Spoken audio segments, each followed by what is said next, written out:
Is going to be on installing or upgrading your irrigation timing mechanism on your sprinkler system. I'm going to be replacing an old Toro that's about 25-30 years old, I believe, with a 4-station, it says indoor sprinkler timer by Orbit.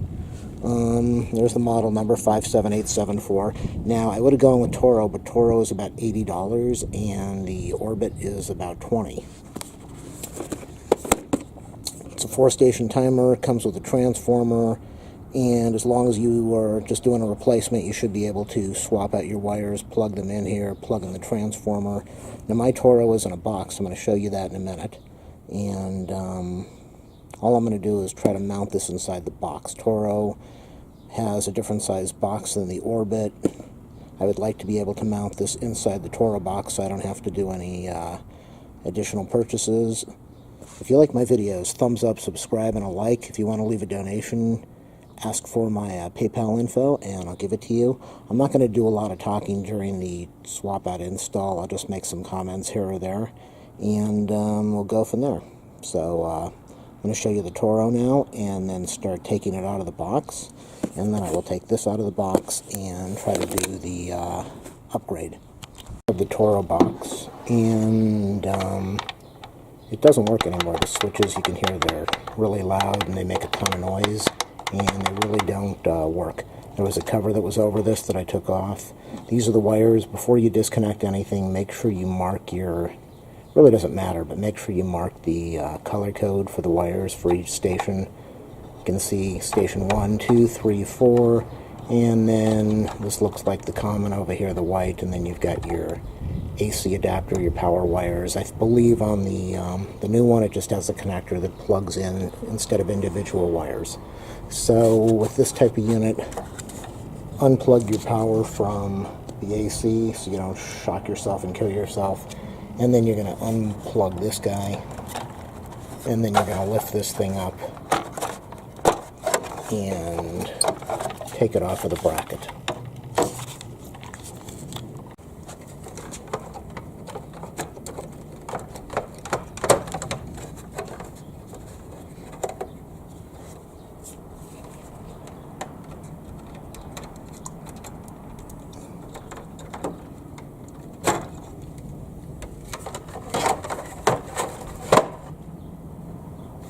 Lift up the lever.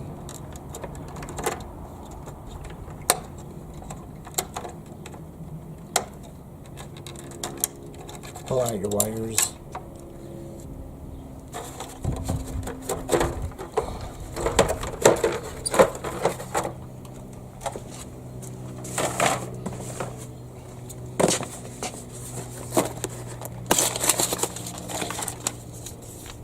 Do not return to store. You can usually ignore that.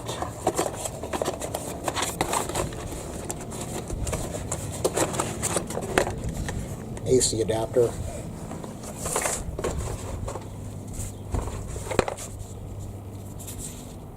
Template for mounting the box or the unit outside. This is supposed to be indoors. They make outdoor units, but should be okay mounting this outdoors in a box. Instruction manual, how to adjust the timer.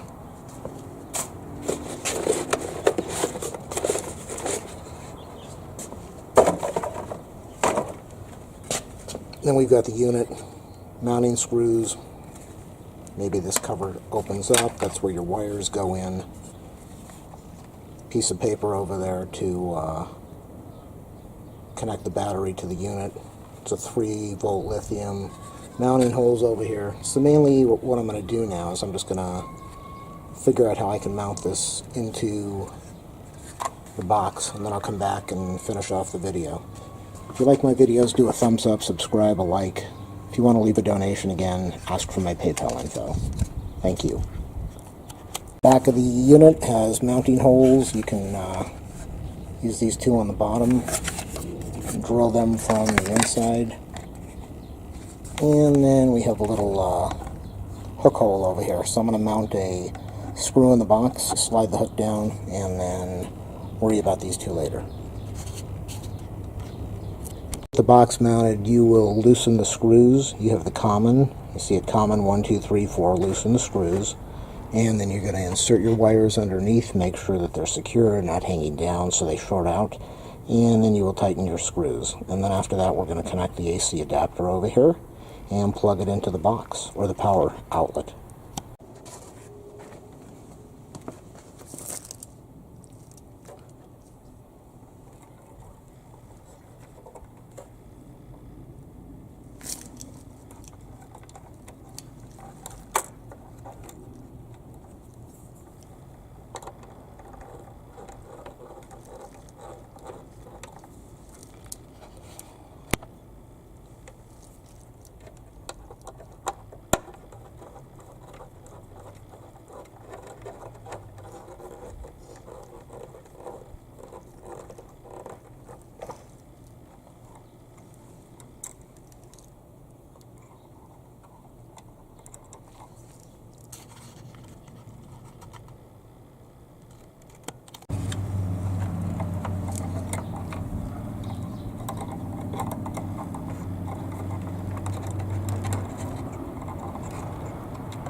Again, my box is not mounted perfectly yet, but that's why it's moving around. This is why you need to have your power disconnected, since you're going to be shorting out wires. Cut the length of the wire as best you can so it's not hanging past the terminal, like the first one is.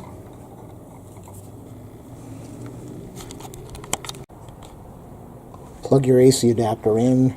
There is a little notch on there so you can see where it hooks on to this little flap over here. I'm going to plug in the power right now.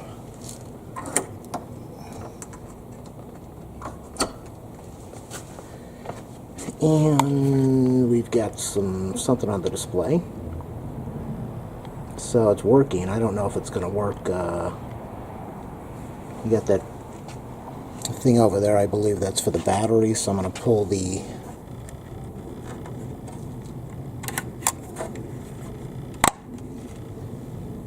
okay, so that battery notification went away after I removed the, where is that? This little piece of paper over here. So let me go in here and try to set the timers, and we'll test it out and see if it works. It took me about 3 minutes to program the whole thing. It allows you to put in the day, month, year, the start time, the run time, how many minutes for each station, and if you want to do it randomly, or gives you a lot of options. So it's very easy to set up. You can see the wheel over there, your auto, or for setting the clock, setting the date, start time, which I set for midnight, run time 4 minutes, how often. That's where you say which day you want to run it on, which days, or what pattern you want to do. And then you've got off over here, and then we have a manual. It's also got something for a rain sensor, which I don't have, and a rain delay. I'm not really sure what that is, but the average person is not going to need it. So I'm going to go crank this thing on manual right now and use it for the first time. But this has been my video on how to install this Orbit unit. Very easy. I'll put the cover on over there. When I get my mounting screws over, I will finish this off and put the cover on. Hopefully this helped you and saved you some time and money. Good luck. Review of the product. It works great. Cost me $20. I didn't have to buy the Toro unit for $80. Took me minutes to install, minutes to set up, minutes to program without even looking at the manual. I would definitely buy the Orbit.